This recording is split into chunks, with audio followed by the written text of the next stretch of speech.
Alors bonsoir à tous et bienvenue dans cette nouvelle intervention. Mon nom est François Ablé, je suis donc trader indépendant, trader pour compte propre et analyste. J'opère donc dans un club d'investissement montréalais qu'on appelle le Prosperity Club.ca. Donc pour tous ceux qui sont intéressés, vous êtes invités à jeter un coup d'œil. C'est un club d'investissement montréalais qui regroupe plusieurs professionnels de la finance, notamment des comptables, des fiscalistes, des analystes financiers comme moi et aussi des investisseurs boursiers et dans l'immobilier. Donc, c'est un club hétéroclite dans lequel nous encadrons tous ceux et toutes celles qui veulent, disons, se construire un patrimoine financier et qui veulent également apprendre les rouages de l'économie, les rouages de la finance et aussi qui veulent prendre soin de leurs finances personnelles. Donc, c'est un club voilà, qui est très garni et si vous êtes intéressé si vous voulez vraiment voir de près nos activités, nous vous invitons à jeter un coup d'œil sur notre site internet qui est le www.prosperityclub.ca. Alors, je suis devant vous aujourd'hui pour parler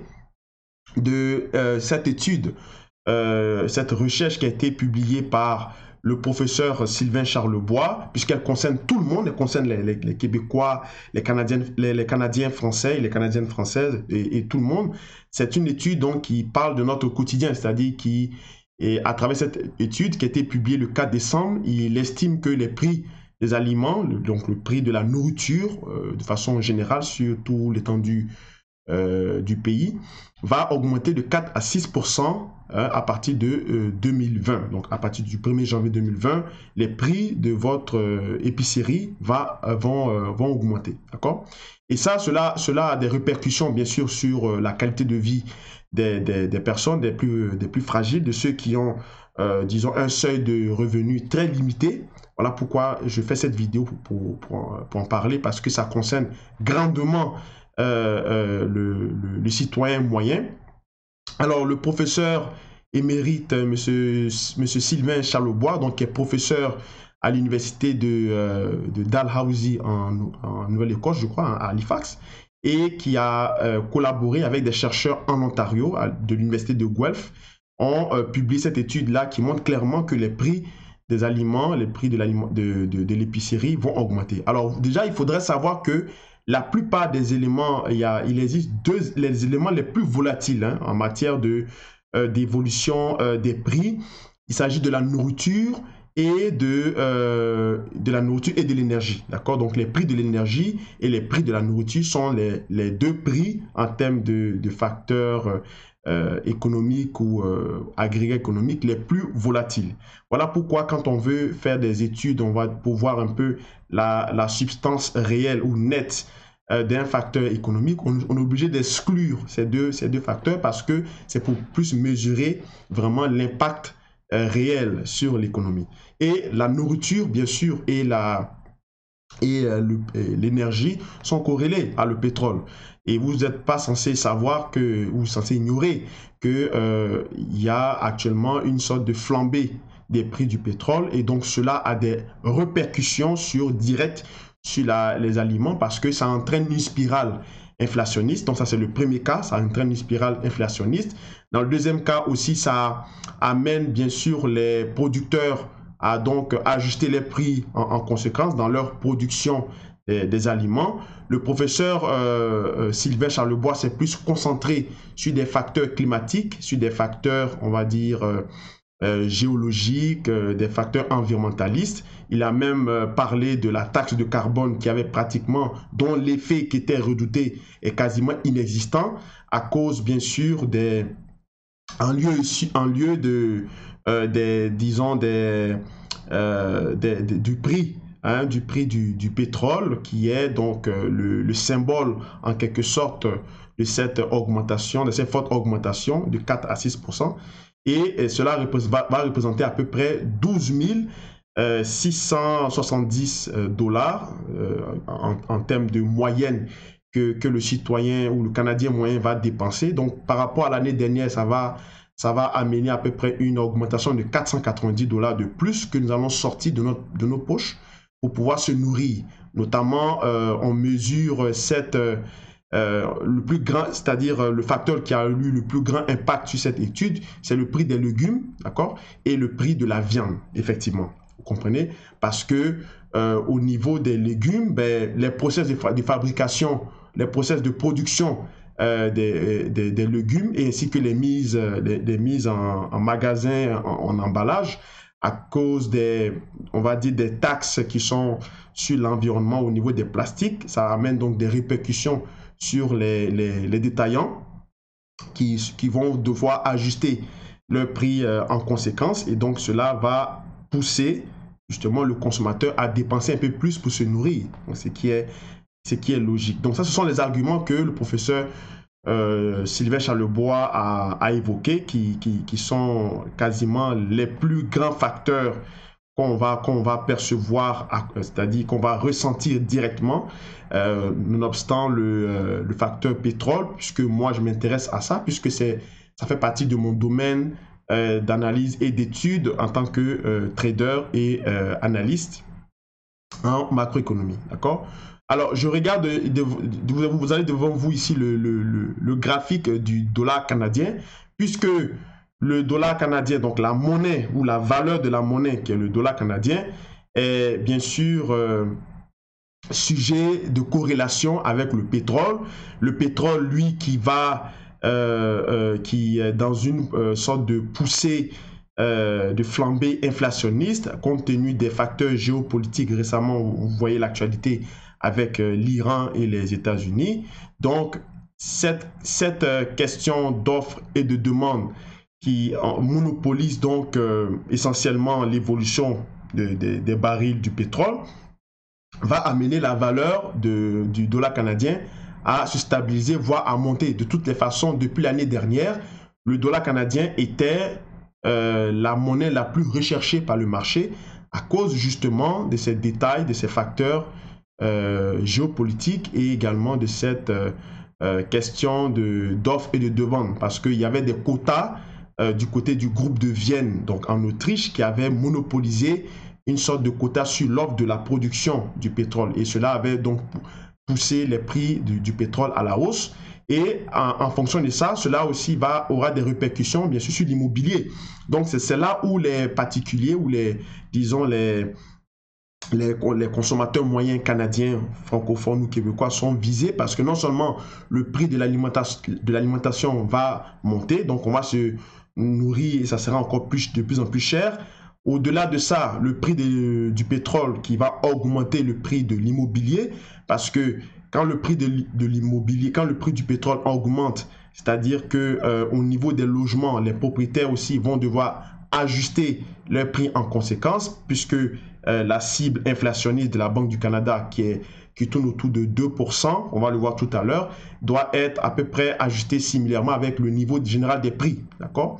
Donc, ces facteurs-là vont pousser, bien sûr, le pétrole qui pousse dans une analyse hypothético-déductive, ça va pousser donc le pétrole pousse la nourriture à la hausse, cela pousse également le logement à la hausse, et aussi, en dernier lieu, les particuliers se retrouvent du coup avec encore moins d'argent qu'avant, donc ils sont obligés et cela va affecter la quantité ou le niveau général de l'épargne personnelle, vous comprenez? Et le graphique ici, qui est devant vous, illustre justement le niveau de la valeur de la devise canadienne, qui est bien sûr recherchée par le marché, et donc les investisseurs internationaux ou mondiaux, puisqu'ils voient en la monnaie canadienne une monnaie attrayante, ça aura des répercussions bien sûr sur le prix des rendements obligataires, d'accord, c'est-à-dire les Treasury Bonds canadiens à échéance de 10 ans, puisque étant donné que la monnaie canadienne est très payante, donc tout le monde va pouvoir chercher à se procurer, sachant que la monnaie canadienne est corrélée inversement avec les taux de rendement obligataires, donc le prix, bien sûr, des obligations vont accélérer, mais les rendements vont baisser parce que, justement, tout le monde s'intéresse à ça et il n'y a quasiment pas de risque du point de vue de la valeur, d'accord? Donc, ce n'est pas, disons, compliqué, et les particuliers qui vont devoir s'endetter plus pour pouvoir subvenir à leurs besoins vont se sentir du coup un peu plus étranglés à cause des nombreuses dépenses dues au coût de la vie que cela va entraîner, vous comprenez? Donc tout est une spirale justement qui s'enchaîne et on le voit ici clairement que au niveau vous voyez ici au niveau de l'évolution du dollar canadien, on a été pas mal dans une année où le dollar canadien était relativement stable, voire haussier, hein, on le voit ici. Mais si on part de ce niveau-là, d'accord, de ce niveau à ici, vous voyez qu'on est on a pas mal stabilisé depuis à peu près 2018, mais le creux a été fait depuis juin 2019 et là on est remonté substantiellement, d'accord? Donc on est toujours autour de la fourchette entre la valeur qui est composée d'un panier de devises généralement dominé fortement par le dollar américain, donc qui concerne aussi le pétrole parce qu'il est coté, le pétrole est coté en dollars US. Alors on est à peu près à 74 points en termes d'indice, entre 74 et 78, d'accord? Et moi je m'attends à ce qu'on passe même au-delà des 78, donc voire les 80 ou les 82, donc sur des niveaux quand même assez important. Et cela est dû tout simplement, comme je vous ai dit, à l'augmentation du prix du pétrole. Et cela aussi va affecter également les prix à la pompe.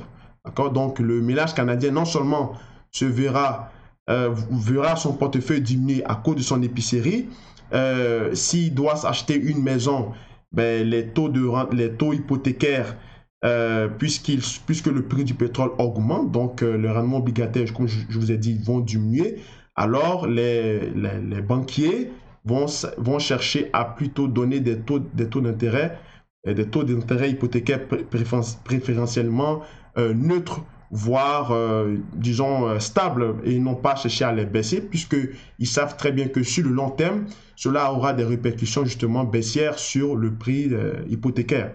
Donc, ça va coûter relativement, on va dire, similaire au prix que vous payez habituellement pour vos loyers. Mais les taux seront aussi plus dévastateurs parce que votre capacité de dépenser de l'argent sera plus consacrée au facteur de la nourriture, d'accord? Et après également au niveau du crédit du consommateur, on va le voir ici dans ce graphique. Donc ça, c'est l'évolution de l'inflation au niveau du Canada qui se situe à peu près à 2%. Si on le compare bien sûr ça sera pas bien long, donc si on le compare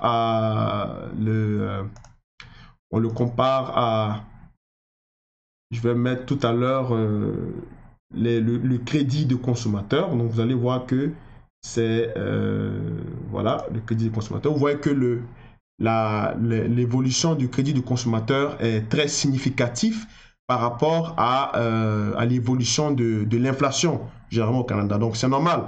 Les prix montent, d'accord? Le coût de la vie monte. Donc, forcément, les gens doivent s'endetter plus pour se nourrir. On a vu que le prix de la nourriture va fortement augmenter.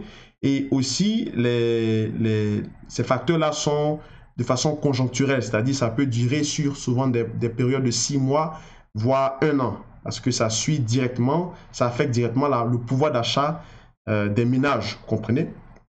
Alors, c'est ce que je tenais à vous montrer. Donc, cette étude est très intéressante. Merci au professeur Sylvain Charlebois qui a démontré cette étude. Et donc, si vous constatez que les prix des aliments ou de vos aliments commencent à augmenter, votre épicerie commence à augmenter, ne soyez pas surpris. C'est justement à cause du prix du pétrole, donc qui dépeint sur les prix de la nourriture, et par conséquent aussi, cela va amener les gens à dépenser plus, donc ça va alimenter une spirale inflationniste, donc ce qui fera augmenter également de façon substantielle le prix du logement, d'accord? Et la Banque centrale ou la Banque du Canada risque d'intervenir certainement pour baisser les taux d'intérêt, d'accord, pour éviter une surchauffe compte tenu du contexte actuel dans lequel nous sommes. Donc, vous savez que nous sommes dans un contexte un peu particulier qui est partagé par une géopolitique tendue et aussi une économie qui semble être un peu en ralentissement ou voire neutre, stable, d'accord? Donc, c'est ce que j'avais à vous dire. Merci encore d'avoir suivi ce point de vue. N'hésitez pas à laisser vos commentaires et si vous avez des questions, n'hésitez pas aussi à les poser en bas. Ça me ferait vraiment plaisir de répondre à vos questions et commentaires. Allez, passez une bonne soirée. Au revoir.